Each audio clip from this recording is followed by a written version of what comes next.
Coffee with Kanmani. Coffee குடிச்சிக்கிட்டே இந்த கதையை கேளுங்க, நல்லாயிருக்கும். இரவு விருந்து முடிந்ததும் தங்கள் குழுக்கூடத்தில் அமர்ந்து வாயாடி கொண்டிருந்தோம். விருந்துக்கு வந்திருந்தவர்களெல்லாம் ஆண்கள்தான். எங்கள் பேச்சு சொத்துடைமை பற்றி திரும்பியது. அப்போது பிரபலமான நாவலர் என்றும் சில சமயங்களில் கில்லாடி வக்கீல் என்றும் அழைக்கப்படும் அட்வொகேட் பரந்தாமன் என்பவரும் வாயாட வந்து சேர்ந்து விட்டார். அப்போது அவர் குளிருக்கு இதமாக ஒரு காஃபியை குடித்து கொண்டே கதை சொல்ல ஆரம்பித்து விட்டார். அன்றாடம் நிகழக்கூடிய ஒரு விஷயம்தான். இருந்தாலும் நான் அறிந்தவரை அதிபயங்கரமான விஷயங்களில் இதுவும் ஒன்றாகும்.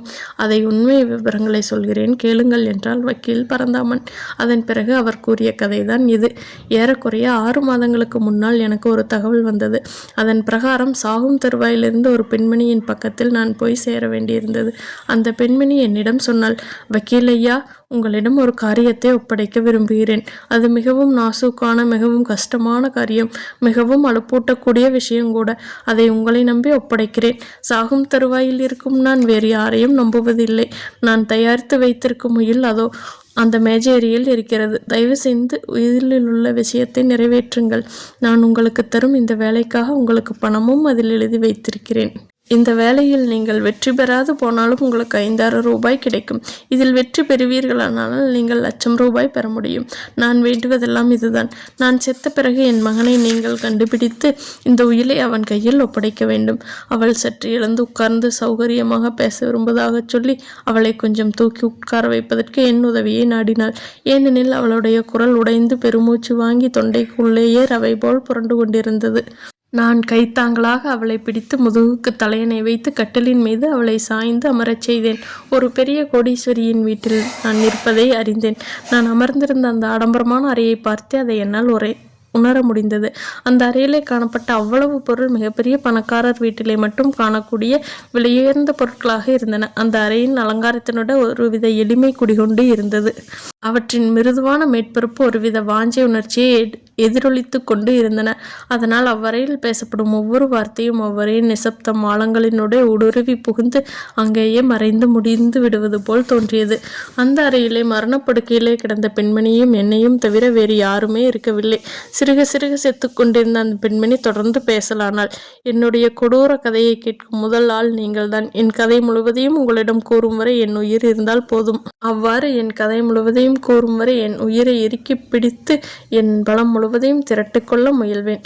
நீங்கள் எல்லா விஷயங்களையும் தெளிவாக தெரிந்து கொள்ள வேண்டும். நீங்கள் கருணை உள்ளம் படைத்தவர், அதோடு உலகிலேயும் அறிந்த விவேகி என்பது எனக்கு தெரியும். அதனால் உங்கள் சக்தி முழுவதையும் உபயோகித்து எனக்கு உதவி புரிய நீங்கள் மனப்பூர்வமான ஆவல் கொள்ள வேண்டும் என்பதற்காகவே என் கதை முழுவதையும் உங்களிடம் சொல்லுகிறேன். நான் சொல்வதை கவனமாக கேளுங்கள். என்னுடைய திருமணத்திற்கு முன்பு நான் ஒரு வாலிபனை காதலித்தேன். அவன் போதுமான பணக்காரனாக இல்லையாதலால் என் குடும்பத்தின் வருமானத்தை பார்த்து என்னை கட்டி கொடுக்க மறுத்துவிட்டார்கள். அதன் பிறகு வெகு விரைவில் நான் ஒரு பெரும் பணக்கார மனிதரை கல்யாணம் செய்து கொள்ள நேரிட்டது. இந்த காலத்திலும் குடும்ப பெண்கள் தங்கள் பெற்றோர்கள் காட்டும் வர்ணையை கண்ணை மூடிக்கொண்டு கல்யாணம் செய்து கொள்ள நேர்விடுவதில்லையா? அதுபோலத்தான் நானும் என் பெற்றோருக்கு கீழ்ப்பணிந்தும் என் அருமையாமையாலும் பிறரை தூண்டுதலாலும் அவரை மணந்து கொண்டேன்.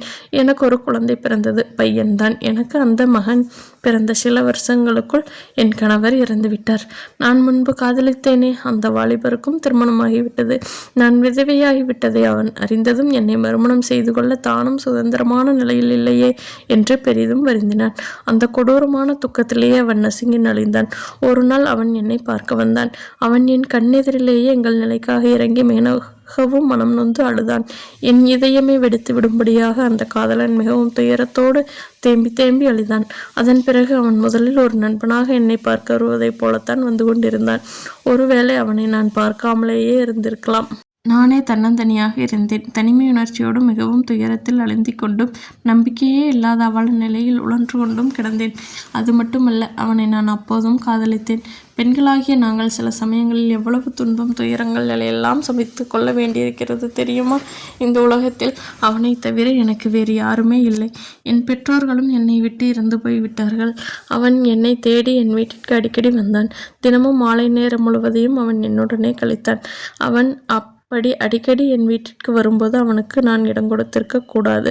அவன் ஏற்கனவே கல்யாணமானவன் என்பது தெரிந்தும் நான் அவனை அடிக்கடி என்னை நாடி வர அனுமதித்திருக்கவே கூடாது. ஆனால் அவன் வருவதை தடுக்கும் அளவுக்கு எனக்கு போதுமான மனோதிடம் இல்லாமல் போய்விட்டது. அடுத்து என்ன நடந்தது அதை நான் எப்படி உங்களிடம் சொல்வேன்? இருந்தாலும் சுருக்கமாக சொல்லிவிடுகிறேன். அவன் என் காதலனாகி விட்டான். இது எப்படி நேர்ந்தது? அதை என்னால் விவரித்து சொல்ல முடியுமா? இந்த மாதிரியான விஷயங்களை வேறு யாராலும் தான் விளக்கி சொல்ல முடியுமா? ஒரு ஆணும் பெண்ணுமான 2 மனித ஜீவன் ஒரே நோக்கத்தில் இருந்தபோது ஒரு விதமான ஆசை மோகத்தால் ஆட்கொள்ளப்பட்டிருக்கும். அந்த ஆசை மோகத்தின் வேகமாக சக்தியினால் ஒருவரை நோக்கி ஒருவர் கவர்ந்திழுக்கப்படும் போது காதலில் ஐக்கியமாவதை தவிர வேறு விதமாக ஆக முடியும் என்று நினைக்கிறீர்களா வக்கீல் ஐயா? சொல்லுங்கள். அதை தடுக்கக்கூடிய சக்தி எப்போதும் நம் கையில் இருக்குமென்று நீங்கள் நம்புகிறீர்களா? நம்மால் விரும்பப்படும் ஒரு ஆடவன் ஓயாமல் நம்மிடம் ஆசையோடு வந்து முழங்காலிட்டு கெஞ்சி கேட்கும்போது அந்த காதல் பித்தேறிய வார்த்தைகளுக்கோ கண்ணீருக்கோ தன்மயமான வெளிப்பாடுகளுக்கோ பிரார்த்தனைகளுக்கோ இணங்காமல் மறுக்கவோ நம் மனம் இழுகுவதையோ தடுக்க முடியுமா?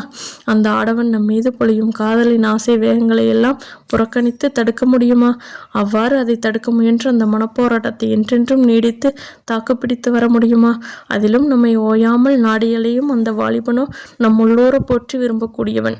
அவனை எல்லா விதமான சந்தோஷங்களாலும் அலங்கரித்து பார்க்க ஆசைப்படுகிறோம்.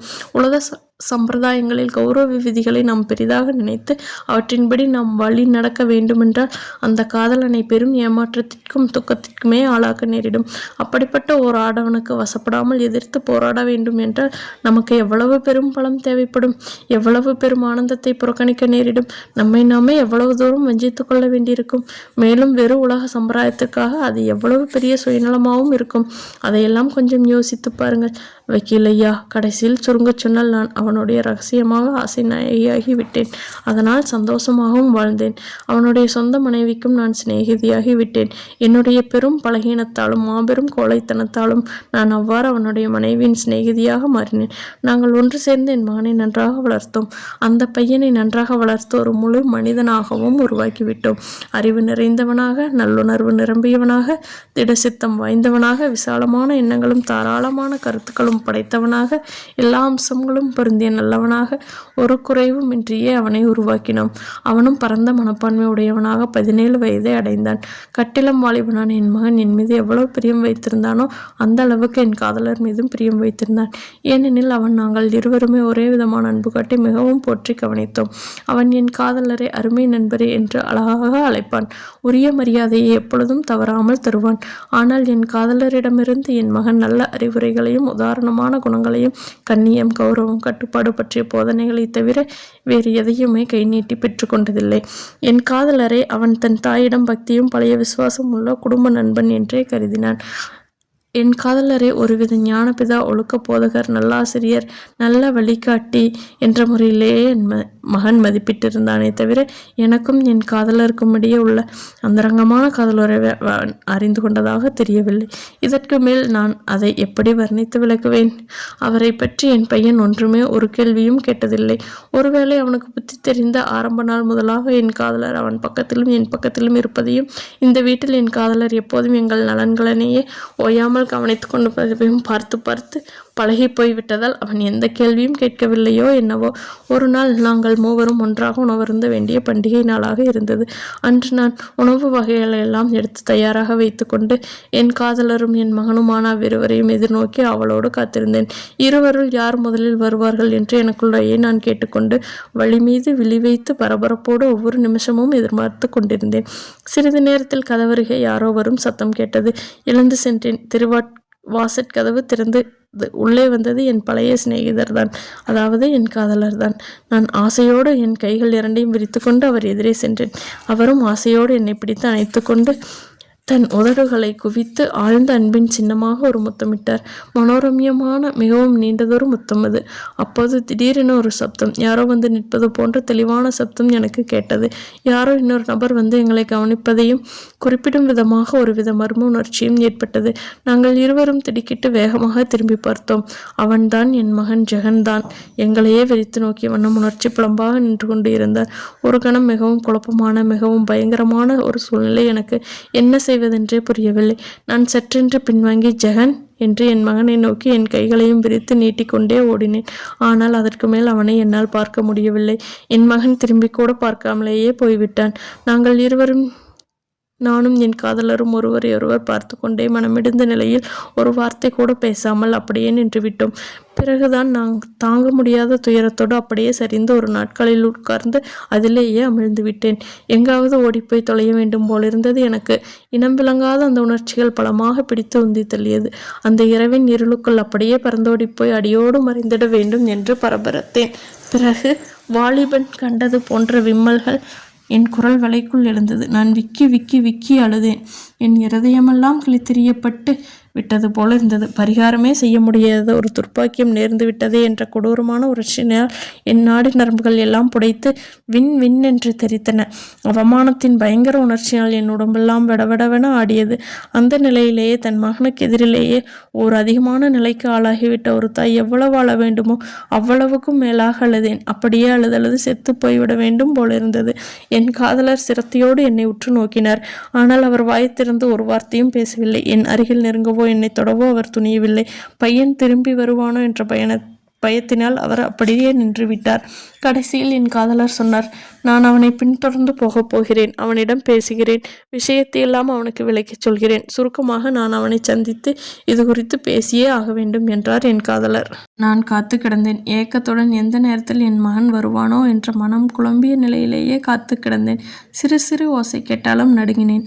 அந்த இரவில் சுவர்கொலிகள் கிர் கிர் என்ற ஒலிகள் சிறிது கேட்டாலும் விவரிக்க முடியாத விசித்திர உணர்ச்சியால் சகிக்க முடியாத உணர்ச்சியாலும் நான் நிறைந்து குலுங்கி ஒருவித பயத்தால் உடம்பெல்லாம் வடவடவென நடுங்கினேன். அப்படியே 1 மணி நேரம் 2 மணி நேரம் காத்திருந்தேன். ஒவ்வொரு நிமிஷமும் என் இதயத்து வேதனை வளர்ந்து கொண்டே இருந்தது. ஒருவித பயத்தால் என் இருதயம் வீங்கி கனத்து கொண்டே இருந்தது. அதுபோன்ற பயங்கர உணர்ச்சியை இதற்கு முன் நான் அனுபவித்ததே இல்லை. கொலைக்காரர்கள் போன்ற பெரும் குற்றவாளிகள் கூட இந்த மாதிரியான நரக வேதனையில் 10 நிமிஷம் கூட அனுபவிக்க நேரிட வேண்டாம் என்று நினைத்தேன். அவ்வளவு தூரம் நான் புழுவாய் துடிதுடித்தேன். என் மகன் எங்கே போனான்? என்ன செய்து கொண்டிருக்கிறான்? அன்ற நடுநிசி நேரத்தில் என் காதலரிடமிருந்து ஒரு தூதன் தகவல் குறிப்பு கொண்டு வந்தான். அவன் கொண்டு வந்த கடிதத்திலிருந்து அந்த வார்த்தைகள் இன்னமும் என் நினைவில் அப்படியே இருக்கின்றன. உன் மகன் இப்போதுக்கு வீட்டுக்கு திரும்பி வந்துவிட்டானா? என்னால் அவனை கண்டுபிடிக்க முடியவில்லை. நான் குழப்பத்துடன் கீழே இருக்கிறேன். இந்த நேரத்தில் நான் மேலே உன்னிடம் வருவதற்கு விரும்பவில்லை என்ற தகவலை என் காதலர் ஒரு துண்டு காகிதத்தில் எழுதி அனுப்பியிருந்தார். நான் அதே துண்டு காகிதத்தின் பின்பக்கத்தில் என் ஜகன் இன்னமும் வீடு திரும்பவில்லை, நீங்கள் போய் அவனை கண்டுபிடிக்க வேண்டும் என்று எழுதி அனுப்பினேன். நான் அன்றிரவு முழுவதும் நாட்களில் உட்கார்ந்திருந்தபடியே என் மகனின் வருகையை எதிர்பார்த்து கொண்டிருந்தேன். எனக்கு பைத்தியம் பிடித்து விடுவது போல இருந்தது. வெறி பிடித்தவள் போல மூர்க்கத்தனமாக எழுந்தோட வேண்டும், தரையிலே விழுந்து புரள வேண்டும் என்றெல்லாம் ஏங்கினேன். இருந்தாலும் நான் இடத்தை விட்டு கொஞ்சம் கூட அசைய முடியவில்லை. ஆனால் அப்படியே மணிக்கணக்காக காத்து கொண்டிருந்தேன். என்ன நடக்கப் போகிறதோ அதை நான் கற்பனை செய்து பார்க்கவும் யூகித்தறியவும் முயன்றேன். நான் எவ்வளவுதான் முயன்றும் என் ஆன்மாவை சித்திரப்படுத்துவதை படுத்தி பிழிந்தும் கூட ஒன்றையும் உருவாக்க முடியவில்லை. அவர்கள் இருவரும், என் காதலரும் என் மகனும் சந்தித்து விட்டால் என்ன நடக்கும் என்று நினைத்து நடுங்கினேன். என் மகன் ஜெகன் என்ன செய்வான்? மீண்டும் பயங்கரமான சந்தேகங்களாலும் கொடூரமான யுகங்களாலும் என் மனம் அழுந்தியது. நான் எதை குறிப்பிடுகிறேன் என்பது உங்களுக்கு புரிகிறதா இல்லையா வக்கீலையா? என் சமையல்காரி வந்தாள். என்ன நடந்தது என்பது அவளுக்கு ஒன்றும் புரியாது. எதையுமே அவள் புரிந்து கொள்ளவில்லை. அவள் ஓயாமல் வந்து என் பார்த்தாள். என் சுய அறிவையும் சுய நினைவையும் இழந்து விட்டேன் என்று அவள் நினைத்தாளோ என்னவோ. நான் ஏதாவது ஒரு வார்த்தை சொல்லியோ வெறும் கையசைவு காட்டியோ அவளை வெளியே அனுப்பி கொண்டே இருந்தேன். அவள் ஓட்டமாக ஓடிப்போய் ஒரு டாக்டரையும் கையோடு அழைத்து கொண்டு வந்து விட்டாள். நான் உணர்ச்சிகளால் வலிப்பு வந்தவள் போல் கிடப்பதை டாக்டர் பார்த்தார். நரம்புகள் பலவீனமடைந்து இருக்கின்றன. படுக்கையிலேயே படுக்க வேண்டும் என்று டாக்டர் சொல்லவே என்னை படுக்கை மீது கிடத்தினார்கள். உடனே எனக்கு மூளை ஜுரம் பிடித்து கொண்டது. நீண்ட காய்ச்சலுக்கு பிறகு சுயநிலை விட்டு எழுந்தபோது படுக்கையில் கிடந்த நான் என் காதலர் மட்டுமே தனியாக இருப்பதை கண்டேன். என் மகன் எங்கே என்று நான் கூவினேன். இல்லை, எவ்வளவோ முயற்சி எடுத்து தேடியும் அவனை கண்டுபிடிக்கவே முடியவில்லை. ஏமாற்றம் தான் மிஞ்சியது என்றார் என் காதலர். அந்த நிலையில் எனக்கு திடீரென்று கோபம் வந்துவிட்டது. இது போன்ற அர்த்தமற்ற கோபம் மூலம் காரணமில்லாத மனக்குமுறல்களும் பெண்களுக்கு ஏற்படுவது இயற்கைதானே. நானும் பெண்தானே. என் பையனை கண்டுபிடித்தாலொழியில் நீங்கள் என் அருகில் வராதீர்கள். மறுபடியும் என்னை பார்க்காதீர்கள். போங்கள், போய்விடுங்கள் இங்கிருந்து என்று கூவினேன். அவரும் பேசாமல் போய்விட்டார். அதற்கப்புறம் என் மகனையும் நான் பார்க்கவில்லை, காதலரையும் பார்க்கவில்லை.